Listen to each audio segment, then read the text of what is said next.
தமிழ்நாடு அரசு மருத்துவ பணியாளர் தேர்வு வாரியம் எம்ஆர்பி மூலமாக 2147 கிராம சுகாதார செவிலியர்களுக்கான வேலை வாய்ப்புக்கான நோட்டிபிகேஷன் எம்ஆர்பி வெப்சைட்ல ரிலீஸ் பண்ணிருக்காங்க. இது வந்து ஃபீமேல் கேண்டிடேட்ஸ்க்கு மட்டும் தான், மேல் வந்து அப்ளை பண்ண முடியாது. ஏற்கனவே 2023ல இந்த ஜாப்க்கான ஒரு நோட்டிபிகேஷன் கொடுத்திருந்தாங்க. அப்புறம் சில பிரச்சனைகள் காரணமாக அது வந்து நடக்கல. இப்போ திருப்பி என்ன செய்யறாங்க அப்படின்னா நடத்துறாங்க. ஏற்கனவே நீங்க 2023ல அப்ளை பண்ணிருந்தீங்கன்னா திருப்பி அப்ளை பண்ண வேண்டிய அவசியம் இல்ல இப்பவும் நீங்க புதுசா யாராவது அப்ளை பண்ணணும்னு நினைச்சீங்கன்னா அப்ளை பண்ணலாம். சேலரி பாத்தீங்கன்னா 19,700 ரூபாய் வரைக்கும் சொல்லியிருக்காங்க.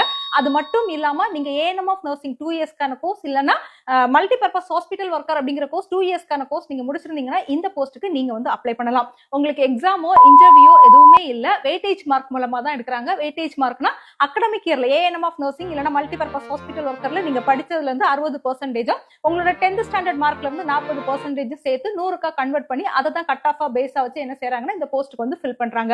எப்படி அப்ளை பண்ணணும்னு உங்களுக்கு தெரியலன்னா நர்சஸ் ப்ரொஃபைல் அப்படிங்கிற நம்மளோட சேனல்ல அதுக்கான வீடியோ இருக்குது, பார்த்து அப்ளை பண்ணிடுங்க. எல்லாருமே கேட்கறது BSc nursing GNM of nursing படிச்சிருந்தா அப்ளை பண்ணலாமான்னு கேக்குறீங்க. இல்ல, அப்ளை பண்ண முடியாது.